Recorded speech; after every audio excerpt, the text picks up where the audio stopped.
Hello and welcome to another episode of the Hardcore Soft Skills Podcast. My name is Yadi Caro, and in each episode I address a new skill with the help of an expert. In fact, we have addressed over 50 different skills already. So if you want to get practical advice on each, go to my website, hardcoresoftsskillspodcast.com, and click on episodes, and each episode will be listed by the skill. Today, we address crisis management. After COVID happened and shook our workplaces, and most importantly, our lives, you think we have learned our lesson. We know exactly how to proceed if the unimaginable happens, right? A cyber attack, a fire in our building, a financial crisis, major disasters threatening lives. Are we really ready?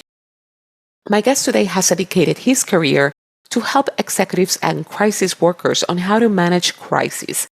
Eric McNulty is one of the co-authors of the book You're It: Crisis, Change, and How to Matter When It Matters Most. He's also Associate Director of the National Preparedness Leadership Initiative at Harvard University. There is a lot you will learn in this episode about the basic steps you need to take now to manage a crisis. Let's listen.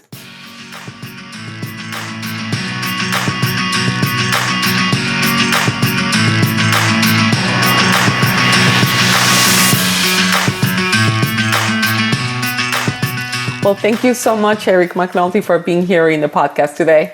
My pleasure. Thank you for having me. So there's a lot of questions I want to ask you about, and of course about your book, You're It: Crisis, Change, and How to Lead When It Matters Most. These times, a lot of it is crisis, and no matter which organization we're leading or which we're part of, that's a skill that we definitely need to develop. But before we get to that, I want to ask you, what made you want to work in the area of crisis management? You know, I got here quite by accident. So I had worked at Harvard Business School, over at Harvard Business Review for a number of years. That was my introduction to leadership and strategy, and more of a corporate setting, or more of a the traditional approach to things. And I was introduced to my colleagues, Lenny Marcus and Barry Dorn. I worked with them on a couple of projects. I really became intrigued by application of these ideas in a crisis situation when the stakes are high, the pressure is high. And I will say the other thing, which I didn't realize till later that drew me to this, was I actually was due to be on one of the planes that hit the towers on 9/11. And my flight moved one day earlier, just completely, coincidentally. It was nothing intentional. So I flew on September 10th, not September 11th. And so I've been grateful for every day since then, because that was a very close call. But also, now having met many people who responded that day, and who have responded to other incidents along the way, the people who do this for a living are just the most admirable people out there. They're dedicated, they're committed, they're really good at what they do. And so, if my work can help in some small way, they're more likely to save lives and make our communities safer and more resilient. So, what better contribution could I make? Wow, that's amazing. In terms of your motivation to get started with managing or the study of managing crisis, but you continue with that. So how did that evolve in terms of creating even a whole program at Harvard as well for that, teaching people how to manage crisis? How did that evolve? It came out of the idea or the thinking of my colleague Joe Henderson, who was at the time at the CDC, and right after 9/11, and then we had the anthrax attacks, and it seemed like they were, sort of crisis after crisis coming. And Joe had the insight that in a true crisis, in a major crisis, bad leadership costs lives. It's a risk factor. And so we ought to figure out how to do it better. And your listeners may recall that in the beginning of the 9/11 report, they talk about a failure of imagination because the different parts of the government weren't working together well. And in fact, government, private sector, and nonprofits weren't working together very well. And so what we do through our program, through our courses, and all the work we've done over the years is try and change that. We talk a lot about connectivity as part of the meta leadership model, but getting people to understand how to work together collaboratively to make preparation smoother, to make a response better. Again, so you get to the best possible outcome, even in a very difficult situation. What are some of the main mistakes you see when there's a crisis from leaders or just the overall managing of it? The first mistake is that people forget to breathe. And by that, I mean, they get into a panic state. It's when you face any kind of threat, your triple F response, freeze, flight, fight, is activated. We call it going to the emotional basement. But it's an instinctual panic response. And if you're in a truly life-threatening situation, you're going to be really happy you've got that because it may save your life. If you're not in that life-threatening moment, you really need to stop and think. And so the first step to doing that is to breathe. Take a couple of deep breaths, which will calm everything down. Center yourself so then you can take some appropriate, more measured action. You're responding rather than reacting. And so when you're in that reacting mode, you're going to do some stupid things. I've seen it over and over and over again. It's not for bad intentions. It's not trying to do the wrong thing. But if you're in that agitated state, you won't be at your best. So the first thing is to slow down and breathe. The second thing I see is that leaders try to control everything when actually what you're trying to do is create order. So if you want to control what you are supposed to control and do a good job of that, but there's lots of elements in a crisis you can't control. You can't control the media. You can't control the public. You went through COVID. You couldn't control the virus. There's all kinds of things you can't control. So rather than worrying about controlling everything, think about how can you create an orderly environment where people know what to expect of you, you know what to expect of them, and you can work together well.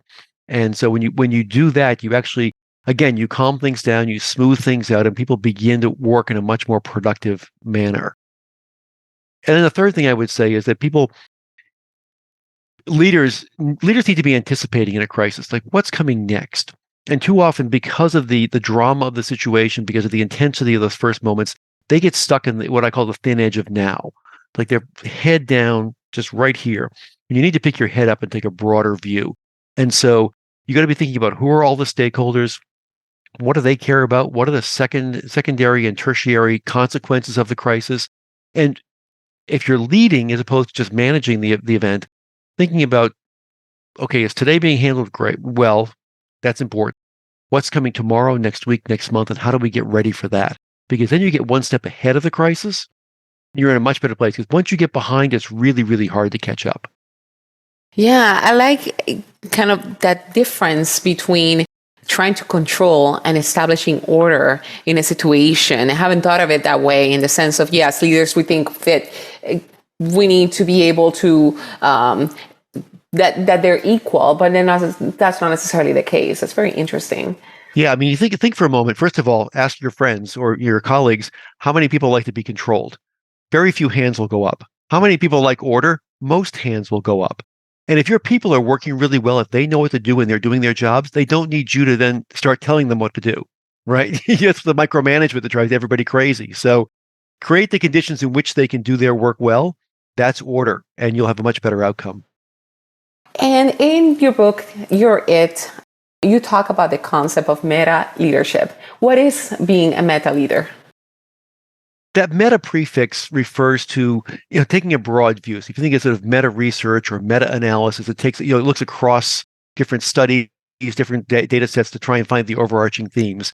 Here it means to take that broader view and see the system, see who is really affected, all the stakeholders, what are the consequences, what's going on, because only with that broad view can you begin to understand what the most appropriate action to take is, where your allies are going to be, where the points of leverage are to accelerate progress toward a good outcome. And so that's the meta piece there. And then under that framework, we have 3 dimensions, and it's intentionally simple so it's easy to remember. The first dimension is the person.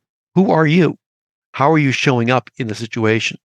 So rather than having sort of a list of 10 boxes to check it to be how to be a great crisis leader, we try and say, understand who you are and how you can come to the table as your best self. So you and I are different people. We look different. We have different backgrounds. We have different education. We've got different experience. We have different family upbringings. So we will inhabit that role differently. And that's okay.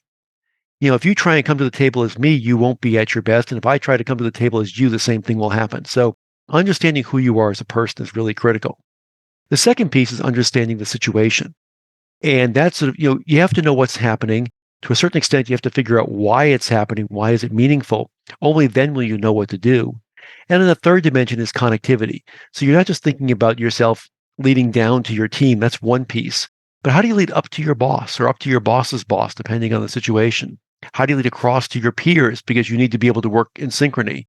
And then how do you lead beyond to external stakeholders, the media, the public, regulators, all those folks who are completely outside your normal organizational structure, but you also may need to lead them to get to a successful outcome. So the person, the situation, connectivity, those three things are a great guide to doing things well, and also to figuring out why things are going wrong when they aren't going as well as you had hoped. As a meta leader, what is the main challenge or the things that a leader in a crisis should focus more on that they often neglect? So I think, as I mentioned earlier, I think that notion of trying to ground yourself, to show up, because we as humans, we have what are known as mirror neurons in our brains, so we will mimic each other's behavior. So as a leader, if you show up calm and collected, others are more likely to be calm and collected. If you show up agitated and distracted, others will mimic that behavior as well. So think about how you need to show up. It's like, imagine a mirror to yourself before you walk in the room and say, okay, how do I look? How are people going to read me when I walk in? That is one thing that people sometimes neglect. The other is to really try and develop not just situational awareness, but situational insight. So what's really going on here? How is this likely to play out? And look beyond beyond sort of how many resources you're deploying right now, but what's it going to look like? So one of the things I think of is at the beginning of the pandemic, Ed Bastian, who's the CEO of Delta Airlines, he said, when they started to implement their plan, at first it wasn't about let's close this or move that or deploy some equipment. It was let's take care of people. That's number one. Our customers, our employees. Let's take care of them, and let's protect the future. And that meant thinking about the brand. It meant thinking about the business and cash flow and issues like that. But it was take care of people and protect the future. Those two things were really simple, easy to understand, really clear, so it would help people to act autonomously, but aligned with that overall vision. And it was really, really clear this was not going to be a short-term event. It was going to be longer term. So let's think longer term. So that's another thing I think people really need to be thinking about. It's not just short term, but long term. So think about giving people meaning and clarity, around what's happening and why what they're doing is important to your success. How are they contributing? That keeps people engaged and productive. And then where are we trying to go? Because anytime you're moving into the future, certainly in the midst of crisis, there's a lot of uncertainty. It can be a scary thing. So how do you give people hope and confidence as you move into the future? That's really your critical job as a leader. One important distinction in the book that you emphasize, that in the definition of itself, that you're it doesn't refer to like a single individual, like you're it and you're the one in charge. When you're referring to you, what are you referring to? Is it a group of people? Is it all the members of the crisis team? What would be a good definition of that you and you're it? Well, we picked that word you, and because in English anyway, it is the same in singular and plural. Because in a moment, you, the individual, may be it, but part of your job is to create that collective you where we're working together. We have unity of mission. We're getting to that best possible outcome. So yes, it is about you as an individual, but it's also about you, that larger you. It's a little more difficult when the book was translated into Chinese and into Hebrew, and it doesn't translate quite as well.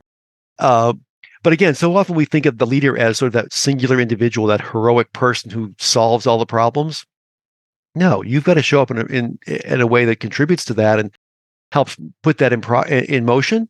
But you're not going to do it by yourself. No one solves a complex crisis by themselves. So it is about thinking, how do I create the conditions under which everyone around me can perform at their best, so we'll get to where we want to go.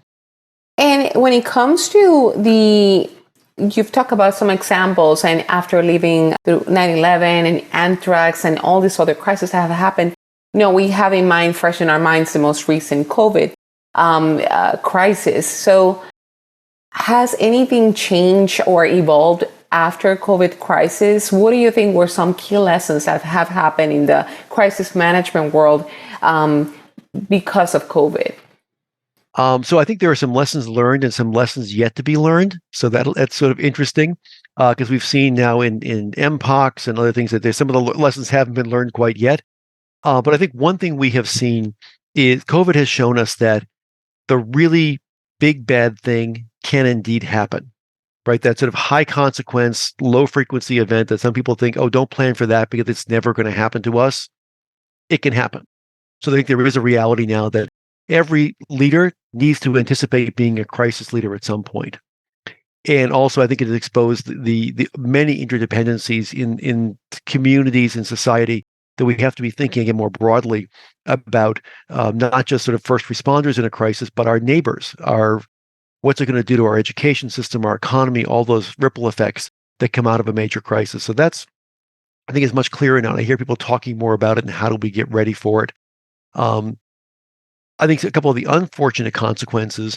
One is we need to reclaim the word crisis because now I've noticed recently that everything is a crisis. You know, there's the border crisis, the education crisis, the inflation crisis, whatever it happens to be. They aren't all crises. There are bad situations, there are emergencies, there are things difficult problems to work out. A crisis is that thing that really threatens your ability to operate, your ability to function as a society, your reputation over the long term. Those are the true crises. I think we need to pull back a bit and not call it, like for a while, everything was breaking news. Even if they were saying the same thing they said yesterday, it was still breaking news. Pull a crisis back and reserve it for the truly high consequence event. So we don't over panic and we don't sort of take away the importance of that word. And the other thing I think we need to do is I've also heard COVID talked about as unique. If it's unique, there's no need to learn from it because it'll never happen again. It wasn't unique. There were some things about it that were very predictable as a pandemic, and it behaved exactly as we anticipated it to. There were some things that were distinct, that were different than we anticipated. So we've got to learn. How do we adapt our plans? How do we think differently going forward? I think part of it is, again, balancing the public health directives versus or in addition to or alongside the figuring out the economy, figuring out the education system, all those other pieces.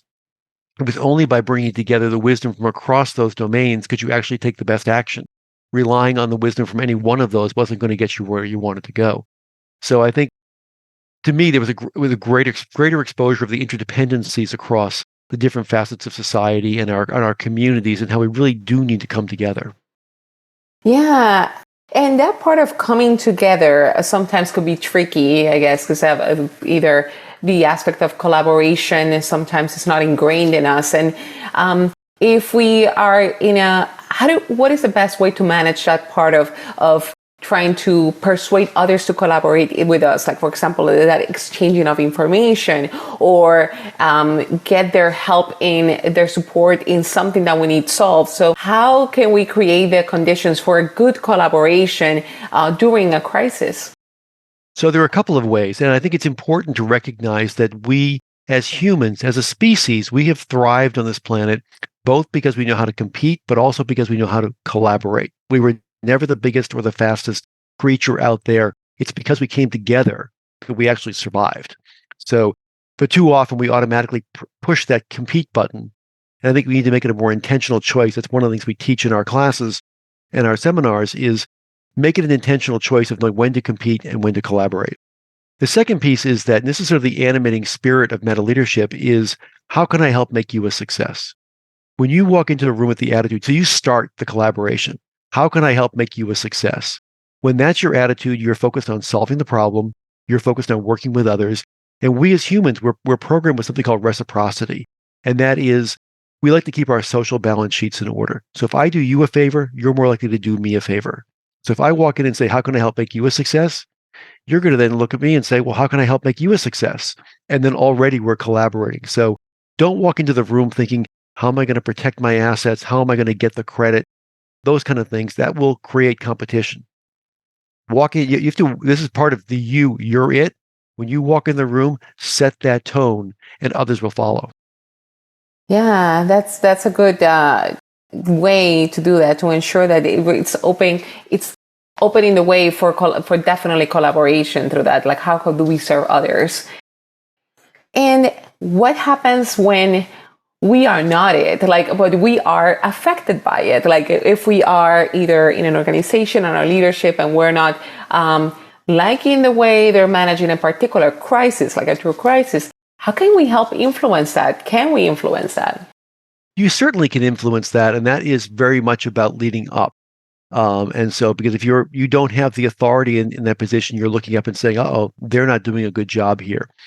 Hopefully you've built a relationship ahead of time so you can deliver some honest feedback. That's sort of the best way. And this is, one of those key skills in organizational life is build that relationship with your boss or maybe your boss's boss. So you're a trusted advisor. And when you walk in the room and give feedback, they're not going to throw you out. They're going to be open to it. So you can say, I know what you think you're doing is the right thing. Let me tell you the feedback that I'm hearing. And be able to give it to them that way. So you're not saying they're wrong. You're just saying you had one set of intended consequences, you're getting something else back. And I'm just trying to help you along the way. Sometimes you also can ask the question of, explain to me, help me understand why you made that decision. For my own edification, help me learn how you thought that through. So what they did may make more sense to you once you know why they did it. Or if in explaining it, sometimes people will find the fault in their own argument. Or it opens the door for you to say, oh, that's interesting. Did you realize that when you have everyone working from home, they've got to deal with childcare as well as work, and maybe we ought to be thinking about how that's going to impact their schedule. It opens the door to a conversation. So that's sort of where you don't want to go in and sort of threaten somebody right away and say you screwed it up. That's not going to get a good reaction. But look at how you can open a productive conversation. That's great. Kind of helping and having that foundation of trust beforehand is important. So when a crisis comes in, then we are able to influence those things. And in terms of good examples of a recent managing of a crisis that you have seen, could you list a particular one or that one that you may have had during one of your classes? I think there's been many good examples of it over the years. I think in terms of leading up, we just saw Pete Gaynor, who was the head of FEMA here in the U.S., Federal Emergency Management Agency. FEMA traditionally does not have a role in pandemics or public health emergencies. It's their deal with more of the hurricanes and tornadoes and floods sort of things. And yet, because of the size of this and the complexity of it, and because it needed sort of logistical expertise, Pete suddenly found him put in charge by the president of the pandemic response. And he had to navigate the space between the White House, the Trump administration, which had its allies and its adversaries for sure. He also had to work with the states and those governors. Some of them loved the administration. Some of them really didn't love the administration. And so his ability to lead up and get the authority he needed given to him by the president, get the decisions and in some cases restraint by the president from doing things he wanted to do, was really, really skillful. This was all behind the scenes. You won't find it in the records. So I hope we're okay on the podcast here. I'm giving you the inside story. But was very skillful about thinking what he had to do was navigate the political system without becoming politicized. Because if he was politicized as being part of the agenda of one side or the other, he wouldn't have been able to influence people the way that he needed to and get them on board to follow him in what they were doing. And so, there was one, and he had to get the governors to share resources in the beginning when the first outbreak of COVID was in Washington State. All the ventilators went to the West Coast. And then the next epicenter was New York. So some of them had to come back east. And getting the people in the West to let go of some of those, he had to assure them that he would be able to move them around as needed so no one would be short of what the supply they required for their people.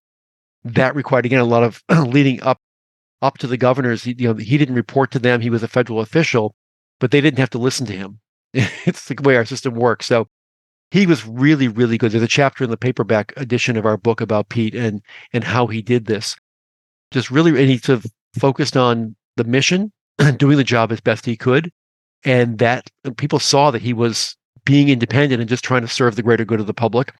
That gave him the credibility and the influence he needed to be able to get a lot of things done that really did improve lives and improve outcomes and save lives in the pandemic. Wonderful. And now, before we go, a very important question, because as we listen to this episode, or people listening to this episode, that they realize like, oh, what do I I haven't confronted a crisis, or I don't feel prepared for any crisis that may come into my particular line of work. What do you think should be the first step in order to prepare for any crisis that a leader or a team member should do? Well, you should buy the book and then come to one of our courses. First step, okay. First step, there you go. No, but aside from the shameless self-promotion, I think what you should do is you can do an exercise, even on your own, an exercise or a drill. There's something in the newspaper or in the news almost every day. There's a crisis. Sort of work through, okay, if this were me, if this hit my organization, what would I do? And just start writing down, okay, here's the things I'm confident I know how to do. Here's some, and you're honest with yourself. Here's some questions. I'm not quite sure how to answer this. And that begins you in the process of seeing where you're strong, where you need to develop, and where you begin to go looking for answers. Okay, if I had to shut down a facility, what would I want to know? Who would have the authority to do that? And you begin to sort of work through and build a script almost for yourself. Tell yourself a story. Mm-hmm. And that's a great way to begin to prepare. And then listen to podcasts like this one and others where you can hear people who've been through it talk about how they navigated that experience. Because you need to have confidence in a crisis situation, and that's really difficult if you've never been through one before. But also, if you're in the position where you're going to have to handle it, that means you've done enough work that people are confident in you that you're there to do it. And so, take that deep breath. Have confidence you will get through it and get to the other side, and just start doing. Well, thank you so much, Eric. And I do highly recommend to our listeners to read the book because it's very, very helpful. It has so much wealth of information and actionable steps. It's a very fascinating book. And thank you for your work and for being here with me on the podcast. What would be the best way for people to get in touch with you? I'm very easy to find on LinkedIn. You can also get me through our website at the National Preparedness Leadership Initiative at Harvard. That's npli.sph.harvard.edu. There's a contact form there as well. You can get to me, but feel free to reach out to me on LinkedIn. I'm very easy to find. Well, thank you so much. Thank you so much for having me. It's been a great conversation. Thank you for listening today. Before you leave, make sure you go to my website, hardcoresoftskillspodcast.com, and sign up for my weekly newsletter. Then go to the review tab and leave a review. It is the way to ensure this podcast is discovered by others. Remember that by learning soft skills, you make your hard skills work for you. See you next time.